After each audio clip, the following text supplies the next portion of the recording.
ಬಂಧುಗಳೇ ನಮಸ್ಕಾರ. ಮಹಾಭಾರತಕ್ಕಿಂತಲೂ ಪೂರ್ವದಲ್ಲಿ ಪೌರಾಣಿಕ ಕಾಲದ ಘಟ್ಟದಲ್ಲಿ ಅನೇಕ ಅದ್ಭುತ ಘಟನಾವಳಿಗಳು ಮತ್ತು ಪಾತ್ರಗಳು ಕಂಡುಬರುತ್ತವೆ. ಇಂದ್ರನು ದೇವತೆಗಳ ರಾಜನಾಗಿದ್ದಂತಹ ಕಾಲದಲ್ಲಿ ಅಸುರರು ಮತ್ತು ದೇವತೆಗಳ ಮಧ್ಯೆ ಆಗಾಗ ಯುದ್ಧಗಳು ನಡೀತಾ ಇದ್ದವು. ಈ ಯುದ್ಧಗಳಲ್ಲಿ ದೇವತೆಗಳಿಗೆ ಸಂಕಷ್ಟ ಎದುರಾಗುತ್ತಿತ್ತು. ಆ ಸಂಕಷ್ಟ ಏನು ಅಂತಂದ್ರೆ ಅಸುರರನ್ನ ಇವರು ಎಷ್ಟೇ ಸೋಲಿಸಿದರೂ ಸಹ ಅವರು ಮತ್ತೆ ಮತ್ತೆ ಹುಟ್ಟಿ ಬರ್ತಾ ಇದ್ರು. ಅದಕ್ಕೆ ಕಾರಣ ಅಸುರರ ಗುರು ಶುಕ್ರಾಚಾರ್ಯರ ಬಳಿ ಇದ್ದಂತಹ ಮೃತ ಸಂಜೀವಿನಿ ಮಂತ್ರ. ಮೃತ ಸಂಜೀವಿನಿ ಮಂತ್ರದಿಂದ ಅಸುರ ಗುರು ಶುಕ್ರಾಚಾರ್ಯ ಸತ್ತಂತಹ ಅಸುರರನ್ನ ಮತ್ತೆ ಹುಟ್ಟಿಸಿ ಕಳಿಸ್ತಾ ಇದ್ರು. ಆದರೆ ದೇವತೆಗಳ ಬಳಿ ಈ ತರದ ಮೃತ ಸಂಜೀವಿನಿ ಮಂತ್ರ ವಿದ್ಯೆ ಯಾರ ಹತ್ರನೂ ಇರಲಿಲ್ಲ. ಈ ಒಂದು ಕಾರಣದಿಂದಾಗಿ ದೇವತೆಗಳಿಗೆ ಯಾವಾಗಲೂ ಸಹಿತ ಪರಾಭವಗೊಳ್ತಾ ಇದ್ರು, ಸೋಲ್ತಾ ಇದ್ರು. ಆದರೆ ದೇವತೆಗಳ ರಾಜ ಇಂದ್ರನು ಚಿಂತಾಜನಕನಾಗಿ ಬಿಟ್ಟ. ಈಗ ಎಲ್ಲ ದೇವತೆಗಳು ಸೇರಿ ದೇವತೆಗಳ ಗುರು ಆದಂತಹ ಬೃಹಸ್ಪತಿಯವರ ಬಳಿ ಸಭೆಯನ್ನ ಸೇರುತ್ತಾರೆ.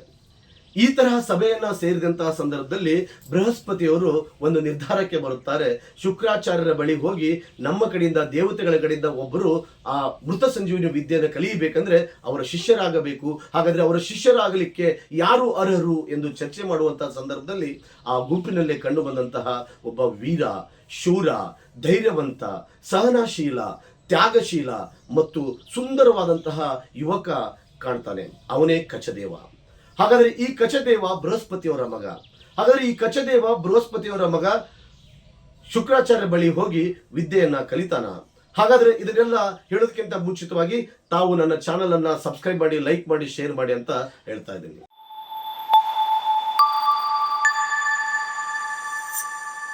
ಸ್ನೇಹಿತರೆ, ಕಚ ತನ್ನ ತಂದೆಯ ಸಲಹೆಯಂತೆ ಶುಕ್ರಾಚಾರ್ಯರ ಶಿಷ್ಯನಾಗಬೇಕೆಂದು ನಿರ್ಧರಿಸಿದ.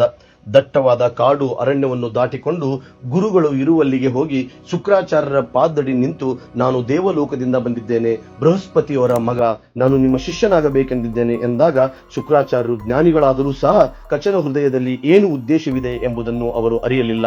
ಆದರೆ ಶಿಷ್ಯೋತ್ತಮನಲ್ಲಿ ಶಿಷ್ಯೋತ್ತಮನಾದಂತಹ ಕಚದೇವನು ಗುರು ಸೇವೆಯಲ್ಲಿ, ಅಧ್ಯಯನದಲ್ಲಿ, ನಿಯಮ ನಿಷ್ಠೆಗಳಲ್ಲಿ ಯಾರಿಗಿಂತಲೂ ಕಡಿಮೆಯೇನಿರಲಿಲ್ಲ. ಇದನ್ನು ಅರಿತಂತಹ ಅಸುರರು, ಹೀಗೆ ಕಚನು ಶುಕ್ರಾಚಾರ್ಯರ ಸೇವೆಯಲ್ಲಿ ಪಾಲ್ಗೊಂಡರೆ ಅವನು ತಕ್ಷಣವೇ ಮೃತ ಸಂಜೀವಿನಿ ಮಂತ್ರವನ್ನು ಕಲಿತುಕೊಂಡು ನಮ್ಮ ವೈರಿಗಳಾದಂತಹ ದೇವತೆಗಳಿಗೆ ಹೋಗಿ ಬೋಧಿಸುತ್ತಾನೆ ಎಂದು ಅಸೂಯೆ ಪಡತೊಡಗಿದರು.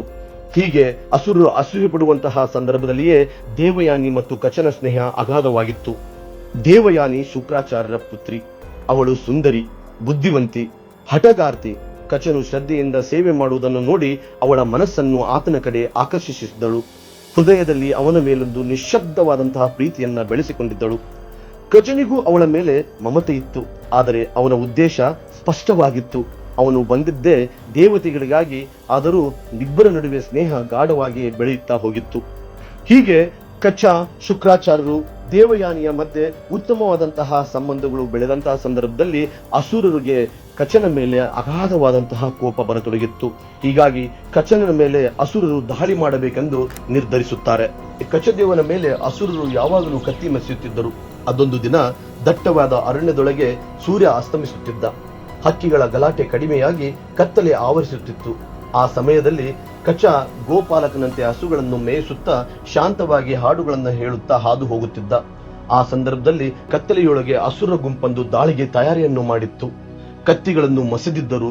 ಗರ್ಜನೆ ಕೂಗು ಕೇಳುತ್ತಿತ್ತು. ಆದರೆ ಈ ಕಚನು ದೇವತೆಗಳ ಗೂಢಾಚಾರಿ ಎಂದು ಆಕ್ರೋಶದಿಂದ ಕಚನ ಮೇಲೆ ಎರಗೇ ಬಿಟ್ಟರು. ರಕ್ತದ ಧಾರೆ ಹೊಳೆಯನ್ನ ಹರಿಸೇ ಬಿಟ್ಟರು. ಕಚ ಶೌರ್ಯದಿಂದ ಹೋರಾಡಿದರೂ ಅವನಿಗೆ ಶಸ್ತ್ರಾಸ್ತ್ರಗಳಿರದಿದ್ದರಿಂದಾಗಿ ಕೊನೆಗೆ ಅಸುರ ಪ್ರಹಾರಕ್ಕೆ ನೆಲಕ್ಕೆ ಬಿದ್ದು ಸಾವಿಗೀಡಾಗಬೇಕಾಯಿತು.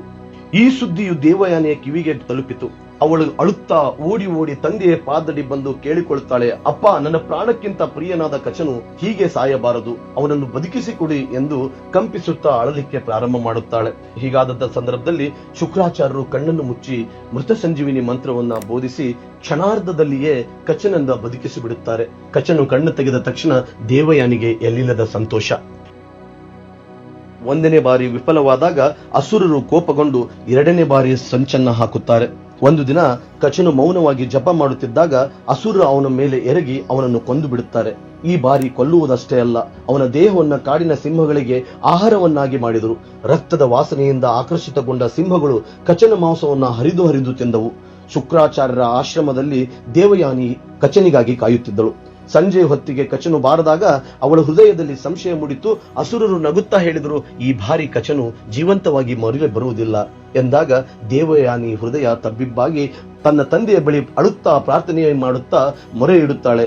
ಅಪ್ಪ, ನನಗೆ ಕಚ ಬೇಕು, ಕಚನನ್ನ ಮತ್ತೆ ಜೀವಂತಗೊಳಿಸು ಎಂದು ಮನವಿಯನ್ನು ಮಾಡಿಕೊಂಡಾಗ ಶುಕ್ರಾಚಾರ್ಯರು ಮೃತ ಸಂಜೀವಿನಿ ಮಂತ್ರವನ್ನು ಜಪಿಸಿ ಕಚನನ್ನು ಮತ್ತೆ ಬದುಕಿಸುತ್ತಾರೆ.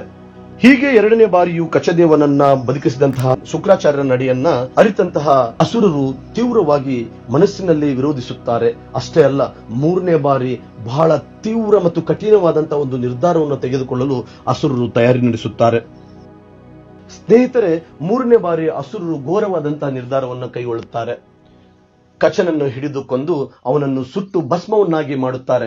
ಭಸ್ಮವನ್ನಾಗಿ ಮಾಡುವುದಷ್ಟೇ ಅಲ್ಲದೆ ಅವನ ಭಸ್ಮವನ್ನ ಶುಕ್ರಾಚಾರ್ಯರು ಕುಡಿಯುವಂತಹ ಸುರೆ ಒಳಗಡೆ ಮಿಶ್ರಣ ಮಾಡಿ ಅವರಿಗೆ ಗೊತ್ತಾಗದಂತೆ ಕುಡಿಸಿಬಿಡುತ್ತಾರೆ. ಆಗ ಕಚ ಸಂಪೂರ್ಣವಾಗಿ ಶುಕ್ರಾಚಾರ್ಯರ ಹೊಟ್ಟೆಯೊಳಗೆ ಸೇರಿಬಿಟ್ಟ. ಆಗ ದೇವಯಾನಿಗೆ ಸಂಕಟ. ಕಚ ಕಾಣದಿದ್ದಂತಹ ಸಂದರ್ಭದಲ್ಲಿ ಮತ್ತೆ ಬಂದು ತಂದೆಯ ಬಳಿ ಅಳಲನ್ನ ತೋಡಿಕೊಳ್ಳುತ್ತಾಳೆ.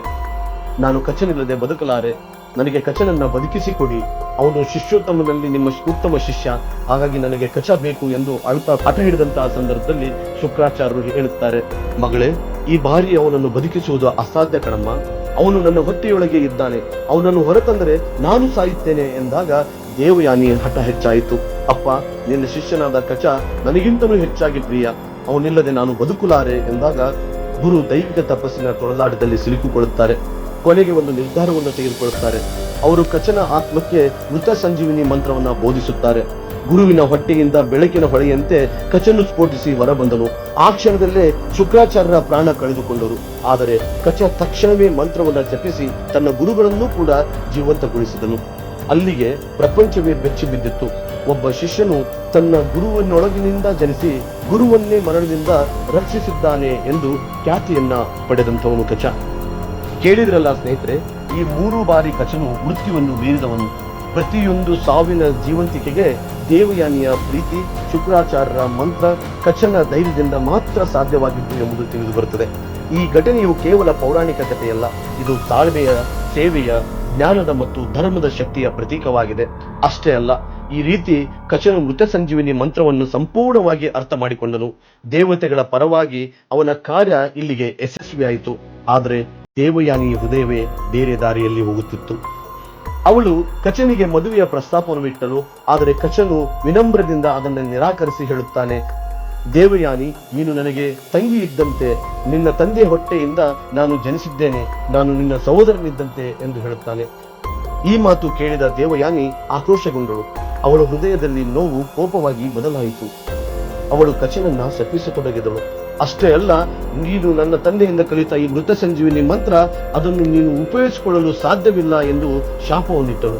ಕಚನು ಧೈರ್ಯದಿಂದ ಪ್ರತಿಕ್ರಿಯಿಸಿದ, ಸರಿ ದೇವಯಾನಿ, ನನ್ನ ಮೇಲೆ ಶಾಪ ಬೀಳಲಿ, ಆದರೆ ನಾನು ಕಲಿತ ಜ್ಞಾನವನ್ನು ದೇವತೆಗಳಿಗೆ ಹಂಚುತ್ತೇನೆ, ಅವರೇ ಅದನ್ನು ಉಪಯೋಗಿಸಿ ಧರ್ಮವನ್ನು ರಕ್ಷಿಸುವರು ಎಂದು ಹೇಳುತ್ತಾನೆ. ಹೀಗೆ ಮೃತ ಸಂಜೀವಿನಿ ಮಂತ್ರವನ್ನು ಕಲಿತಂತಹ ಕಚದೇವನು ದೇವತೆಗಳ ಲೋಕಕ್ಕೆ ಮರಳುತ್ತಾನೆ.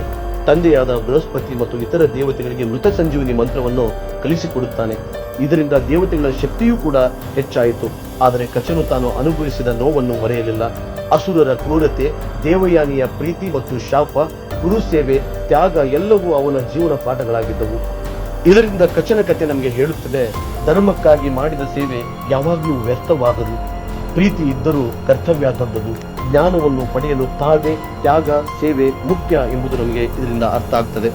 ಈ ರೀತಿಯಾಗಿ ಕಚದೇವನು ದೇವತೆಗಳ ಪರವಾಗಿ ಅಸುರನ ಶಕ್ತಿಯನ್ನು ಸಮತೋಲನಗೊಳಿಸಿದಂತಹ ಮಹಾನ್ ಯೋಧನು, ಶ್ರದ್ಧಾವಂತ ಶಿಷ್ಯನು, ಧರ್ಮನಿಷ್ಠನೂ ಆಗಿ ಅಮರನಾದನು. ಹಾಗಾಗಿ ಕಚದೇವನಾಗಿಯೇ ಇವತ್ತಿಗೂ ಕೂಡ ನಿಮ್ಮೆಲ್ಲರ ಮಧ್ಯೆ ಅಮರವಾಗಿದ್ದಾನೆ.